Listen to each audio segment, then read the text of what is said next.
Welcome. Thanks for joining us. We're going to get into the scriptures now, and we want to talk today about a well-known passage. It's so famous, in fact, the story that we have a phrase for it that most people in our culture know, Good Samaritan. And for many of us, the Good Samaritan, we know we have an image when we hear those words, what pops up in our head. We think what the moral of the story is, which is if you see somebody in need on the side of the road, you should stop and help them. And if that's all we got from that, that would be a great lesson and takeaway from the Good Samaritan. But the reality is this encounter that Jesus had with somebody who was asking an important question actually has much more depth and intrigue and excitement to it and complexity than we probably have ever realized. So I want to talk about that this morning with you and look at that encounter through some fresh lenses, and we'll do that together. So let's go ahead and actually jump right into the story. I'm going to share my screen and so we can read the scriptures together. And this is from Luke 10, and if you'd like to read along, of course, you're welcome to do that. On one occasion, an expert in the law stood up to test Jesus. "Teacher," he asked, "what must I do to inherit eternal life?" "What is written in the law?" he replied. "How do you read it?" And so this man was questioning Jesus, what must I do to inherit eternal life? And of course, we're also familiar with this story from a parallel passage or similar passage in Matthew, where it's framed a little bit differently. And the man is asking, the greatest commandments.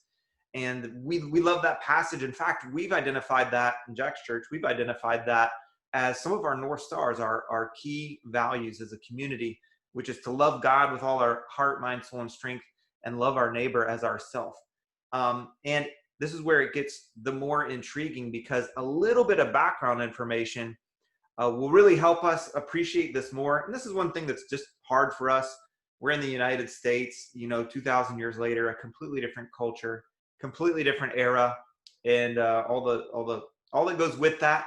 But there's a lot of background cultural information that can really help us have a greater appreciation for not only this encounter and for Jesus, but for what he actually begins to unpack and help this man, if he wants to, at least begin to see. So to do that, though, we do have to get a little bit of background information. So I'm going to share some of that with you. And I have to say, I learned a lot of this from other people who are teaching similar lessons. And I think ultimately it traces back to a teacher named Ray Vanderlaan. So I just want to give credit where credit is due.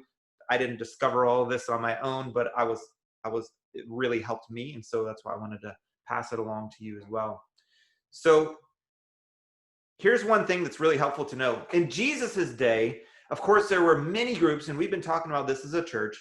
There were many groups really thinking about and wrestling with what is God up to amongst us? How do we partner with God? How do we follow God, obey God, love God by obeying him? All those sorts of questions. And there was different streams of thought. And one of the major streams of thought were those called Pharisees. Now, we think of the Pharisees as just bad guys, that Jesus thought the opposite of everything the Pharisees thought and was always against them. And in reality, that's not true at all. In fact, out of all the streams of thought that were around during Jesus's day and his culture, he probably was closer aligned to the Pharisees' way of thinking and beliefs than maybe any other group. And he didn't necessarily affirm everything they said, and he took some really strong stances against some of what they did, more so than said, but he was willing to call them out where he thought they were off base. But he also, in many ways, affirmed many things that they said and believed. And so you'll get a sense of that through what we're going to talk about. But just to help you out with the background, there was two kind of major competing streams of thought, even within the Pharisees. So we think our world is complex, and we tend to kind of look at Jesus's world as one-dimensional. But the reality is his world was at least as complex as ours in terms of different camps and then different camps within a camp.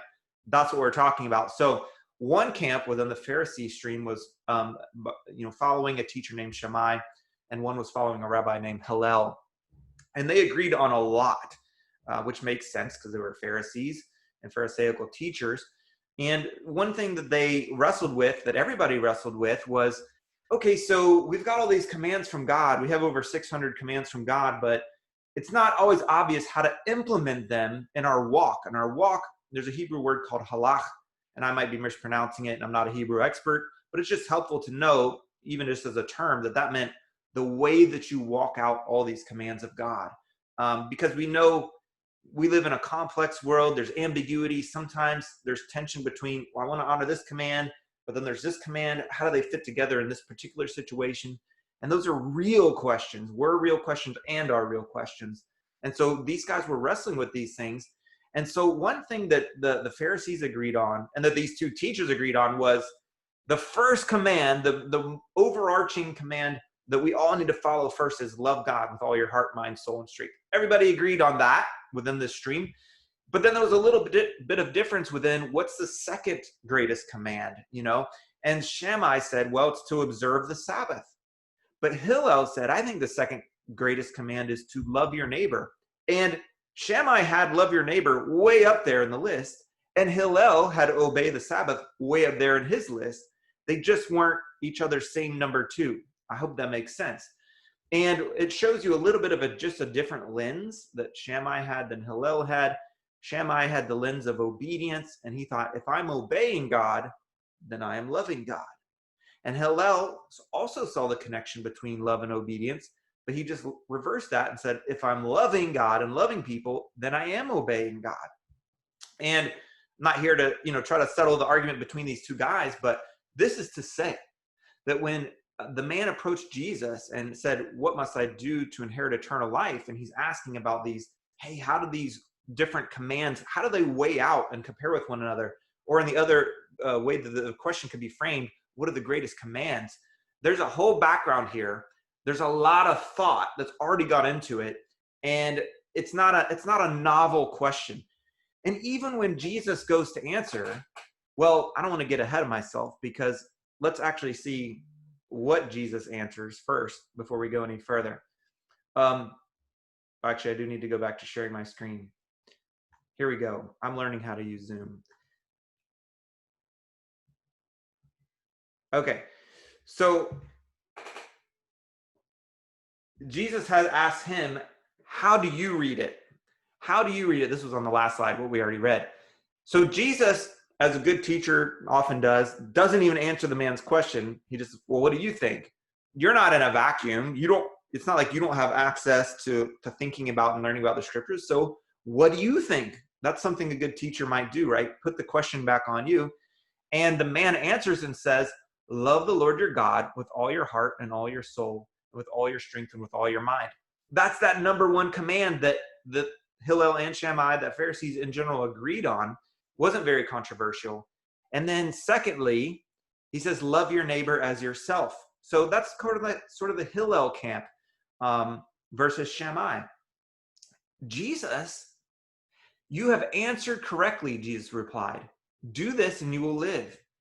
So Jesus doesn't even give an answer, but when he asks the man gives, an answer within the Pharisee stream and Hillel camp specifically. And Jesus says, I have nothing to add to that. That's a great answer. It's great. Those first two commands, yes, if you obey those two commands, you're going to be doing very, very well. So there's a high degree of consensus. Like, this is what it's about. But the story doesn't end there. It gets more interesting but he wanted to justify himself in verse 29. So he asked Jesus, and who is my neighbor? And who is my neighbor? So the question is extended, and he asks, who's my neighbor? So it makes sense, right? If I have to love my neighbor as myself, well, okay, but how far does that extend? How many people does that include? How wide is that circle that I need to love people? And in fact, this was also something in which there had been serious discussion and thinking through within the community. And there was a high degree of interaction on that question as well. Who is my neighbor? And so back to those two camps, Hillel and Shammai, here's kind of one of the ways it broke down. Shammai said, are my fellow Jews, my fellow brothers that I share this identity with, are they my neighbor? And he would say, yes. Well, what about the Roman oppressors? What about these people who are in many ways our enemies, but they're here, they're our neighbors, they're physically close to us? And Shammai said, no, you don't need to consider the Romans your neighbor, and therefore this command to love does not extend to them. And then there was kind of an unspoken question, like, what about the Samaritans? And the Samaritans were sort of the hybrid Israelites, but mixed in with neighboring peoples. So they had kind of mixed in worship of God, Yahweh God, with other practices from the surrounding cultures that had a tendency to water down or compromise what Israel was called to do and be, especially in the eyes of Israelites. And so unspoken answer to that was, are the Samaritans my neighbor? Well, no, that's not even really a serious question. But then there's Hillel, and Hillel, as you can imagine, had some overlap with these answers, but also some departures from these answers. So Hillel said, are the Jews my neighbors? Yes. But then Hillel, when it came to the Romans, said, are the Roman oppressors my neighbors? Hillel said, yeah, you need to love them too, just as you would your fellow brothers, the Jews. And so, yes, the Romans are included in that category of my neighbor, and you need to love them. Do I need to love the Samaritans? Well, no. Again, that's obviously, it doesn't go that far. And so this is perhaps a little bit of an oversimplification, but just to give you a sense of there was a lot of discussion around this.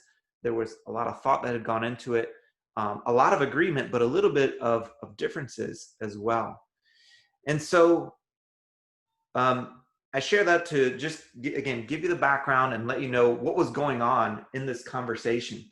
And so Jesus, of course, being the master teacher that Jesus was and the master rabbi, he was actually thinking about this question on many different levels. And he was thinking about this man that was asking him this question on many different levels as well.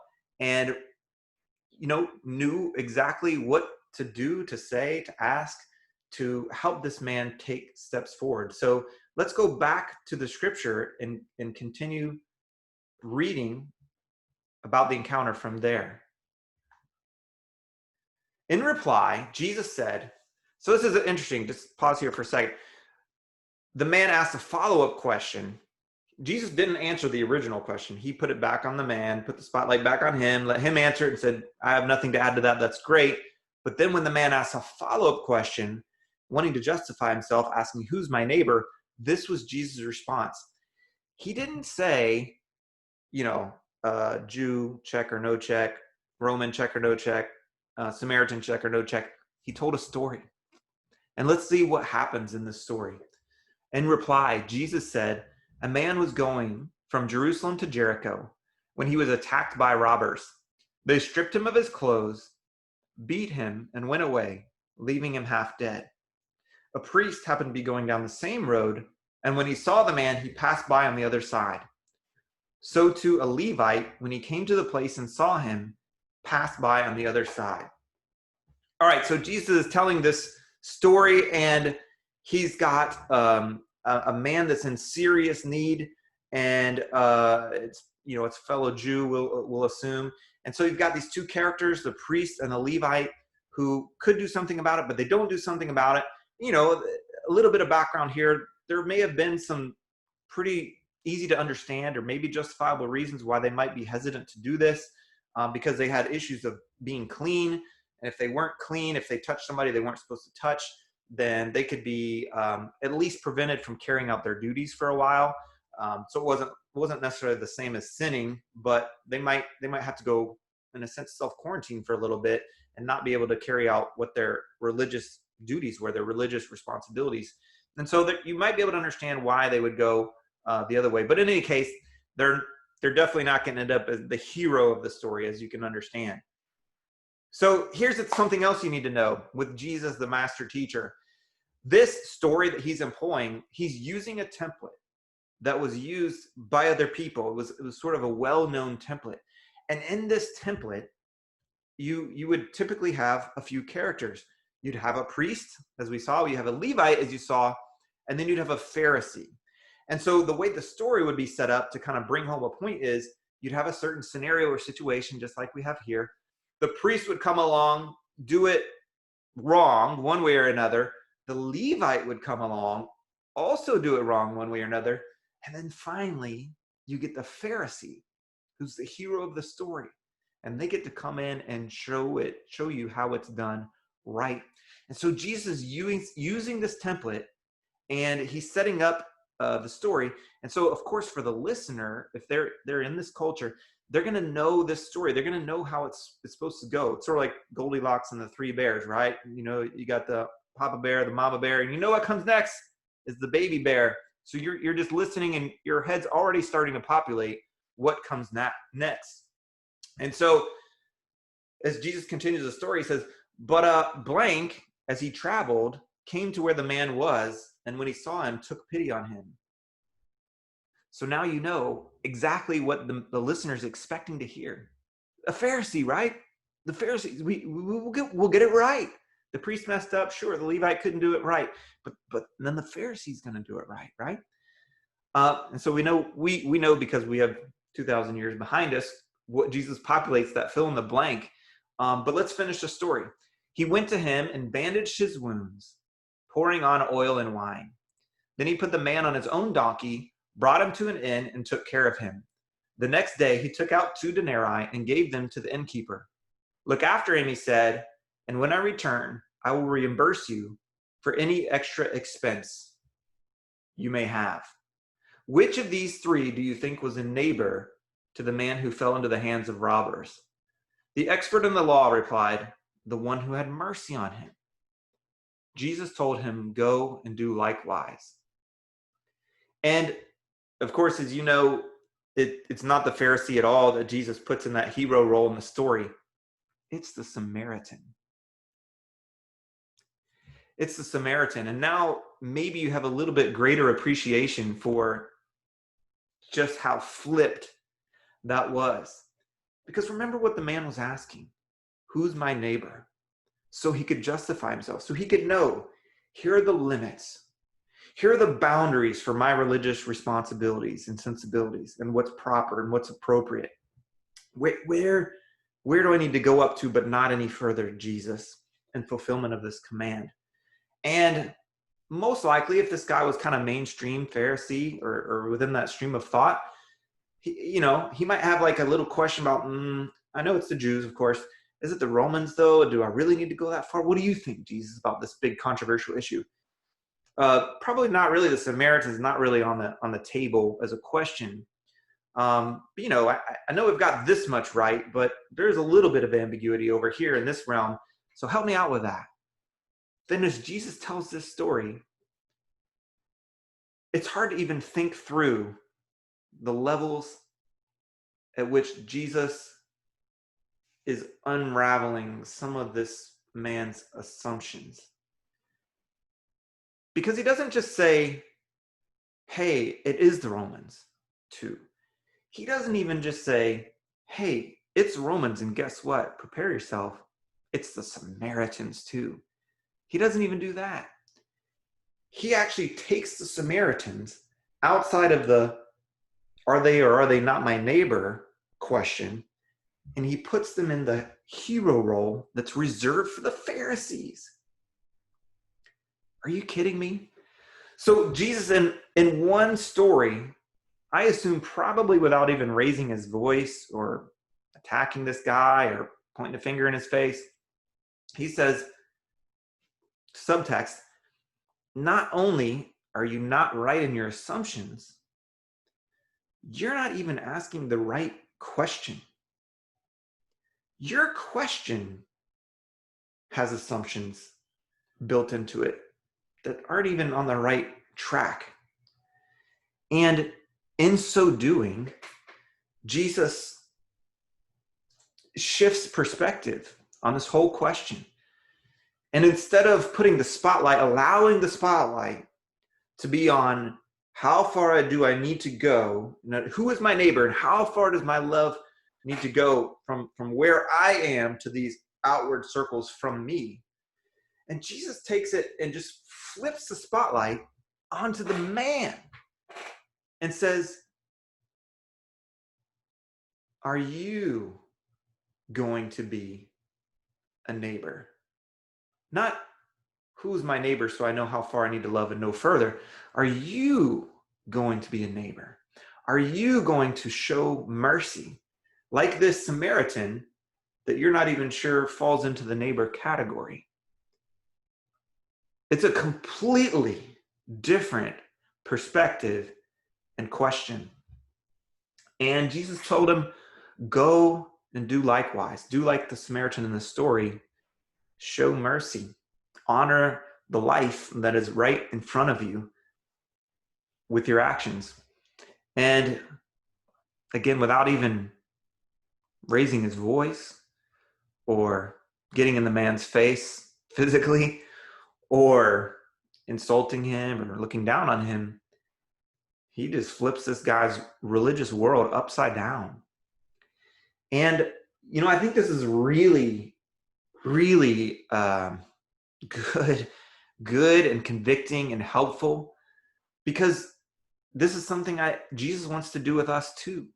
And he's up to this sort of thing now with us, because we develop our religious sensibilities and our sense of our religious responsibilities and where those boundaries are and where they aren't. And so we develop this sense of what's appropriate and what's proper and propriety, and it has to do with boundaries and lines. And I'm myself for sure in this category. And yet Jesus seems to be asking something different. He seems to be putting the spotlight somewhere very different. And it is more like a question. Like, are you going to be a neighbor? Are you going to show mercy? Are you going to bring life? Because we've been talking about that this is the kind of God that God is. He is a God who brings life. That's what he's about. And so as we partner with him, he's asking us, are you going to bring life? Not so interested in the religious sensibilities and requirements and boundaries and where is it and where is it. In this season, we've been talking about the season of stay at home, and everything's being shifted and changed. The deck's being shuffled. And of course, we're in this season as well of, we've had a lot of just discussion around culture, racial justice in general. And people are thinking very hard and having dialogue, even in some cases uncomfortable or messy dialogue over time with people they don't think the same way with. And it's this kind of season where the deck is being shuffled, boundaries are being blurred, and it's uncomfortable. But I want you to know that is the sort of thing that Jesus did. That is just the sort of thing that Jesus did. In fact, here's a little more. When Jesus told this story, not only was it in the stream of all these complex, controversial debates of his day, and not only did he question the question and the question behind the question, but he's actually pulling on material from the text, from the story. And let me share that with you, because it's from 2 Chronicles. I think it's chapter, I want to say 28. Let me make sure that's right. But I didn't know this. This had to be pointed out to me. But this is a story of Israel in the days where Israel itself was divided, and there was a southern kingdom, which was Judah, and a northern kingdom, which was Israel. But also Judah and Israel were kind of Israel together because that was their shared history. It's a little confusing, I know. It's sort of like, there's America, and then there's the Americas, and Americas within the Americas. Not exactly the same, but you get a sense of what I'm trying to say. And so the northern kingdom, Israel, contained this area called Samaria, which is where this Samaritan in the story would have lived. But this is before those days when there was Samaritans there. There were just Israelites there. And Israel and Judah were at odds. They were actually at war. And members of Judah were captured in war by members of Israel. And then they were being marched around as prisoners of war. And so you have brother against brother, southern against northern, and the situation is unfolding. And so here's what some of the people from northern Israel said after they had already begun to march through as prisoners of war. Some people spoke up and said, "You must not bring these prisoners here," they said, "for we will be guilty before the Lord. Do you intend to add to our sin and guilt? For our guilt is already great, and his fierce anger rests on Israel." So the soldiers gave up the prisoners and plunder in the presence of the officials and all the assembly. The men designated by name took the prisoners, and from the plunder they clothed all who were naked. They provided them with clothes, with sandals, food and drink, and healing balm. All those who were weak they put on donkeys. So they took them back to their fellow Israelites at Jericho, the city of palms, and returned to Samaria. And the words and phrases I put in yellow here are just to help you see that all the elements of this account are connected with Jesus' story of the Good Samaritan. You have naked people, down and out, beaten, beat down, hurt. You've got them being clothed and given sandals, food and drink, healing balm, put on donkeys. I mean, all these should sound familiar because these elements are also in the Good Samaritan story.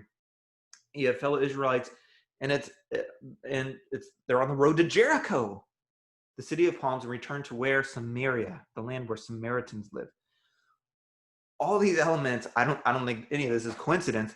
All these elements Jesus borrowed into his story, the Good Samaritan.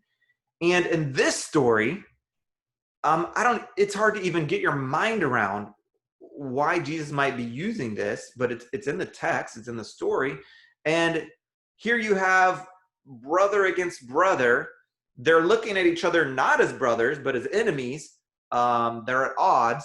And it seems like Judah, those brothers, do not have the approval of God because they've been beaten and captured by northern Israel, who could then easily think like, oh, well, then obviously God approves of me because he let us win. But then some brothers stand up and say, no, you're assuming way too much here. God does not approve of you. He does not approve of what you're doing. And so you better show mercy. You better show mercy. You better bring life. And so that message gets the upper hand, and they decide to do that. And so they treat their brothers with mercy and dignity and honor, and they honor life. And so when you look at that, you can think, man, how many blurred categories are there in this story between who's my brother, who's my enemy, where are the boundary lines of who God approves and who God isn't approved. You can think you're thinking the right way, and you think you got your evidence all lined up, but maybe no, you don't, and God's thinking a very different way. There's a lot more uncertainty and ambiguity than people might be tempted to have in this scenario. And then when you look at the encounter of Jesus with this young man who is looking to justify himself, he's got this really strong history and thread of really thinking through the scriptures, and with that can come a great confidence, and can come like an assuredness, a self-assuredness that can serve to actually imprison us. Because you can get to a mode of thinking where you're assuring yourself, you're reassuring yourself, you've got people around you also assuring and reassuring yourself. Maybe things are going pretty well. It's not like God's opposing what you're doing or saying in any outward way. So there's no reason to question yourself in that way. And there's a tendency to want to do what this man did, which is I want to justify myself. I want further reassurance. I want to feel really good about my own religious sensibilities and requirements, and my sense of where those lines are and are not, and the boundaries between those things, and what I see as proper. So a sense of propriety. And Jesus again comes along, and he really upends that. He really blurs those lines and makes this man, if he's willing to, think in a very different fashion. So he does not feed into his need for reassurance and his high degree of confidence. And I was just reading through early chapters of Luke earlier, and just seeing this example play out in situation after situation. You have Jesus reaching out and touching a leper who was unclean, and you don't touch someone who's unclean, and Jesus did that, and he healed him. And then you think uncleanness, I can't let uncleanness come in and get me, right? But it works the other way too, right? Like Jesus was so clean, He was so holy that when he touches man, it wasn't that the uncleanness came onto Jesus. It was that Jesus' holiness, because he reflected the heart of God. He was doing the will of God. It reached out and cleaned the man. It worked the other way. And it's not the only instance of that in Scripture. But you've got the calling of Matthew, a tax collector, a collaborator with the Romans. That would have been very hard to stomach for many of the people who were following God at that time. Like, that's way outside boundaries, Jesus. What are you doing? And then, after he called Matthew, he's having dinners and sit downs with tax collectors, with other kind of obvious sinners that were, just out of bounds. And people are like, Jesus, what are you doing? His people didn't fast when they were supposed to, and that offended the religious sensibilities of the people around him. They ate grains of grain on the Sabbath, and that offended people's religious sensibilities and what's in bounds and what's out of bounds. And then you have the incident that Keenan talked about of healing a man with a paralyzed hand on the Sabbath, and that was a bridge too far as well. But what was Jesus doing? He was reflecting the heart of God in bringing life to the people in front of him, bringing life to families and communities. And what do I take from that for us? There's a challenge implicit. There's a challenge for us, which is not to be imprisoned by our well-developed sense of religious requirements and responsibilities that come with firm boundaries of propriety. And if we get outside that bounds, we're going to be in big trouble. That can be a trap. I know where that comes from, and I have that too, but it can serve as a trap that can prevent us from bringing life to the people right in front of us, bringing life into our community. You might want to ask yourself, what kind of community do you want to be in? What kind of church are we building right now? I want it to be a building, not a building, it's not a building, but I want to be building a family and a community that is focused on bringing life, the life that God intends. And that may mean holding more loosely some of our religiously developed sensibilities and requirements and these firm boundaries where we can't go past here. That will break my sense of propriety. And so that's a challenge for us today. I'm amazed by this story that Jesus told and just what it reflects. And his spotlight, he did not allow the spotlight to be on, what are the bounds? If I do this, then I know I'm good. Check, I can check, and then no more. He's like, no, why don't you think differently about that? Why don't you think, what would God be doing right now? For us, we can ask, what would Jesus be doing right now? I think he'd be thinking, how do I bring life to the people right in front of me? How do I bring life into my community? And, if I need to loosen my grip on what's proper and my firmly developed sense of how sure I am that I'm right, I'll do that. If that's what bringing life means, I'll do that. That's challenging. We're in this together. And thank you so much for your time. We're going to hear a message for communion now, and we'll take communion in our homes. But thank you guys so much, and I hope you have a great Sunday.